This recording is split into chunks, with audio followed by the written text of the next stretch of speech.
Pag uwi ng ibon, kung durog na durog, lalamunan, kung nangingitim ang dila, kilbon, kung nangingitim, namumula, babantayin mo yung kilbon, yung ugat niya pagka pumipintig, very good yun. Natapos na NDR, WPFC, isang set ang ibon ko, 3 ibon ang nag-superset winner sa akin. Pagka nagsampa ka, mababawasan ng konti yung breeder mix, ang pellet niya, yung binawas mo sa breeder mix, dadagdag mo naman sa flyer.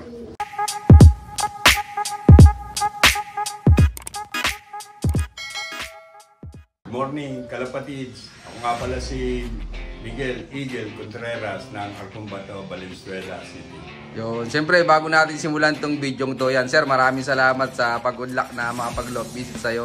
Yun, sir, pwedeng may pasyal mo kami sa loop mo. Okay naman, tara, dito, balik tayo sa taas. Yun, tara, let's go. Ito nga pala ang breeder area ko. Maliit na kulungan, sama-sama, hindi naman tayo maselan. Itong mga breeder na to, nakahanda para sa susunod na NDR. Dami mga kalapatids. May ilang pairing to, sir? Siguro nasa kulang-kulang 30. Ang dami. Ano to, sir? Diretso breed na yan, hanggang south na yan? Hindi, iba yung south. Bali north lahat yan, may mare-reject naman yan eh. Ayoko ng ibon na maliit. Gusto ko talaga maskulado. Mahaba. Pagka pang norte, bilog talaga. Yun lang. Tapos walang kulay-kulay. Kung ano yung lumabas, diretso. Kung ano yung nagliliparan, training pa lang, nagbabaklas na ako ng ide-derby. Hindi naman lahat yun mailalaban. Pipiliin ko na talaga yung pan-derby. Ano pinagbabasihan mo, sir, sa ibon mo para baklasin mo sa team mo na pangkarera? Kung ano yung kasi 3 late na ibon, tanggal na. Kailangan within 5 minutes magkakaduktungan sila ng uwi. Hindi tayo maselan pero yun ang basihan ko. Hindi naman lahat ng panser. Pare-pareho. Basta sa akin ganun.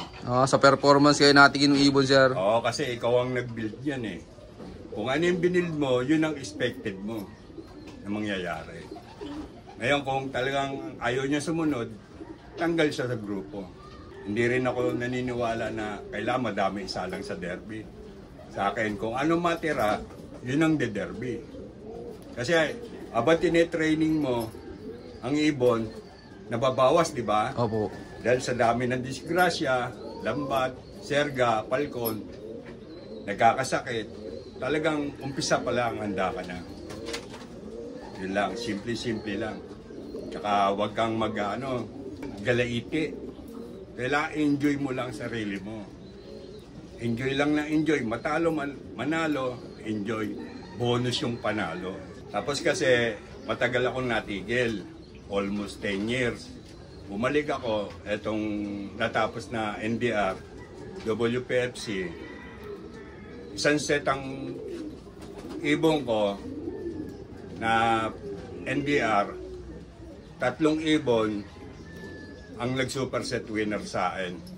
Yung isang ibon ko, tagos pa ng all bird to young bird, complete clocking, hindi nagbago speed. Simula umpisa ng first lap nila hanggang dulo, perfect speed sila, 1,000 megit. Ayos ito mga kalapatids. Unang laro ulit ni Sir Miguel sa pagbabalik, sir? Oo. 3 agad na pa superset. Pasok sila sa overall. Pan-30 yung ko eh. Pinakanguna. Oo. Pero sa dami ng ibon naglaban-laban yon, yung ibon lumapit sa patuan.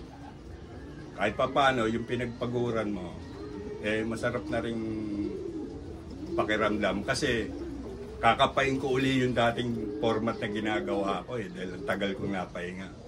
Pero kahit papano, nagtagumpay naman. Bali, ito nga pala yung flyers note ko. Simpleng-simple lang. Halo-halo. Magparisan na sila dyan. Pag-asawaan sila. Okay lang sa akin. Basta laglag naman ang itlog niyan eh. Hindi naman mabubuhay. Kaya kailangan din ng ibon na meron silang kalandian sa loob para lagi lang nandyan. Yun. Tapos papasilip ko sa inyo yung loob ni Sir Miguel. Yan. Ito Ito mga sila, kalapatids. May ilan lahat to, Sir? Yung laman nito? Siguro mga 80 yan. Dami. Anong section to, Sir? Itong nasa unahan. Ito stock bird na galing flyer. Okay. Pagka natapos yung dito na sila. Ito yung mga panibago kong nakahanda. Adi, ito yung pang next north mo, Sir. Nasa kabila. South na, south section. Ilan silang itinigil ko. Bali 5 lang yung itinuloy ko. Yung 2, itinigil ko na uli. Bali 3 na lang ngayon nakasampa ng derby. Ganun ako basta ang ibon, nagpakita ng hindi ako nasang-ayon, automatic tanggal. Ganyan lang, simple-simple lang. Simple lang ng loop niya, mga kalapatids. So. Ulan at arawan yan. Kahit may bagyo. Nasa labas yan. Lumilipad yan. Basta lagi kayo naka-open loop, Sir. Oo, open loop lang yan. Hindi ako nagpapaano ng baby. Yung parang bata na Basta gusto na lang lumipad, lipad na lang sila. Lagi lumilipad yan. Maghapon yan. Ang pinaka-disgrasya nila talagang serga. Dami kong sumergang ibon. Kasi nga, dahil kapantayan ko yung kawad ng Meralco, ang nangyari, serga. Lalo pag gagigil yung mga ibon, young bird, nangigigil, talagang sa serga. Ganun lang, yan, simple-simple. Yun pala ang kalaban mo dito, Sir, sa serga. Oo, ang lapit ko kasi ayan lang, tanawan lang. Ito, yung sa labas lang niya, mga kalapatids. Panahon na. Tapos, Sir, pansin ko, medyo madami kayong ibon kasama breeder, Oo, kasama. Ilan lahat to, Sir? Ibon mo lahat-lahat? Umigit ko mulang 200 to. Ang dami, Sir, Meron pa ako mga pansing mga Pakistan, Para sa patuka. Pakistan Tippler. Sir, buksan ko, Sir, okay lang. Oo, medyo madumi lang kasi talaga akong Ito mga kalapatids, Pakistan Tippler. Ito yung mga kumakain, Sir, nung mga nahuhulog na patuka. Ayan. Walang nasasayang ay Sir Miguel dito. Na patuka, kinakain ng mga nasa ilalim. Yung dumi na yan, talaga lilinisin ko lang yan pag umulan. Pag nabasa lang, Sir. Pag nabasa kasi ammonia yan. Tignan mo naman, ganda naman ng tayo, puro pula. Oo nga to. Kahit sa loob, Yung sa painuman, Sir, madalas ka rin maglinis. Hindi ako naglilinis ng inuminan. Gusto ko nga naglulumot Bakit, Sir? Kasi para sa akin, simula nung kinumbert ko sa parang inuminan ng tao.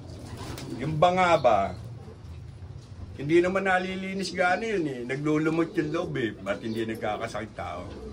Ngayon, kaya nagkakasakit ang ibon, tao, dahil ang iniinom natin, may chlorine Kaya ako nagbababad ako ng inuminan.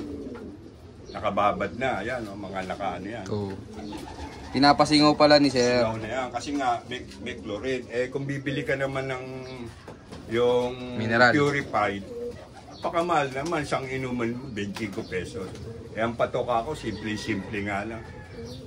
Anong patuka niyo, Sir? Simula umpisa, nag-alaga ako, walang palitan, Nutrena.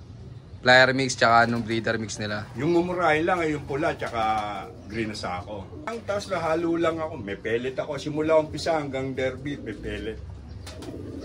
Maintenance pellet gamit ko. Kahit GMP3, Agibis pellet, basta yung pulang pellet, yun ang ginagamit ko. Hinahalo nyo, Sir, sa patuka? Kahalo na yun. I-re-ratio ko na lang. Simula i-breed sila, pinanganak, pinlayer, tinraining, dinerby, yun din yun, nag-a-adjust na lang ako. Pero yun din ang halo. Yung breeder, mababawasan na. Magsosolid siya sa flyer. May breeder.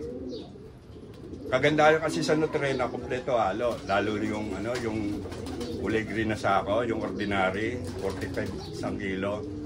Marami siyang barley.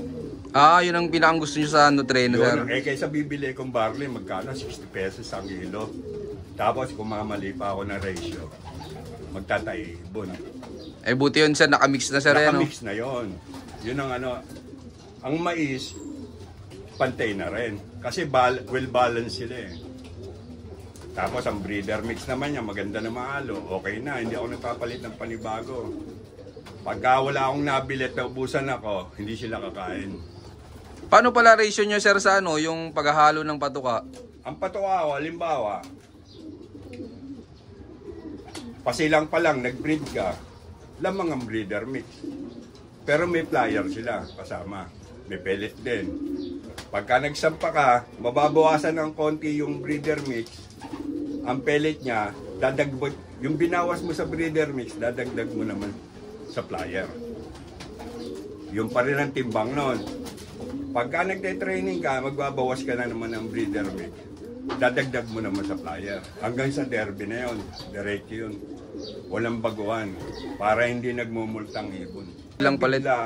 Either na hindi sila kakain. Siyempre, pagka hindi, mag-aalala ka ngayon.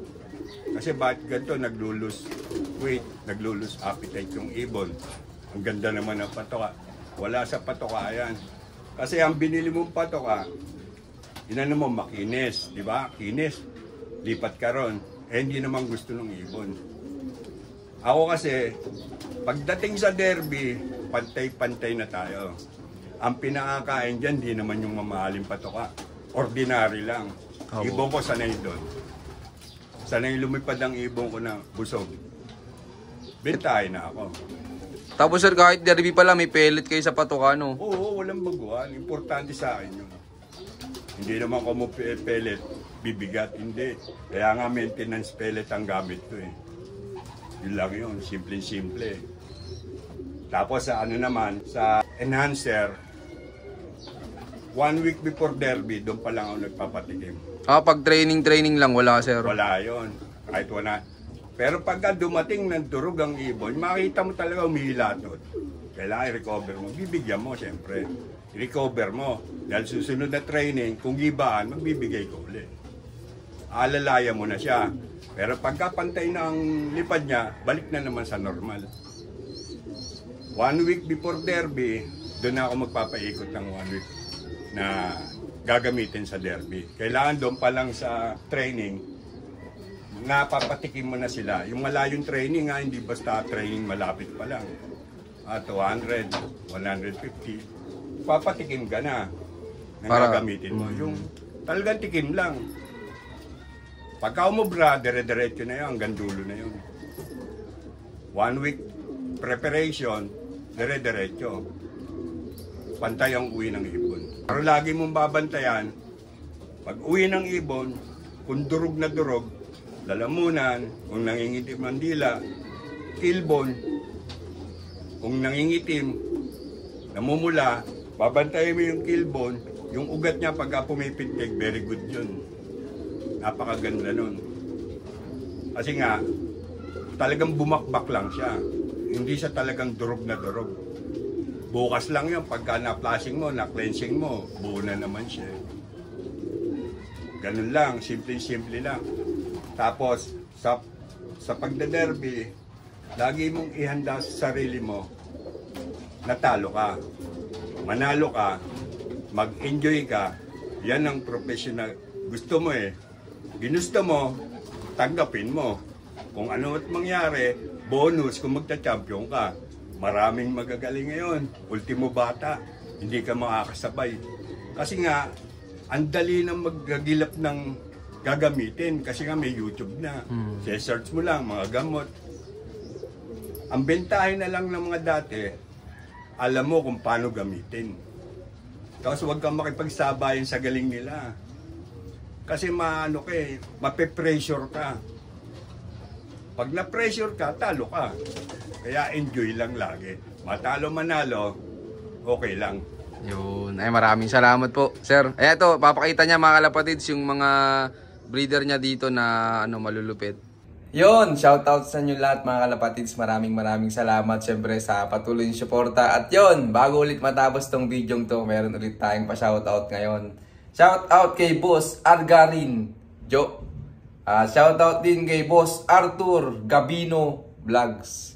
Shoutout din kay Grace Lope from Antipolo. Shoutout din kay Boss Leonard Vergara. Good luck sa karera, boss. Shoutout din kay Sean from La Union. And maraming salamat sa solid yung support ang lahat. At sa mga gusto pa lang magpa-shoutout, mag-comment lang kayo dyan sa baba. At syempre, may i-share na rin yung napanood yung video at abangan nyo yung part 2. Ayan. So yun, keep watching and God bless you all. Thank you.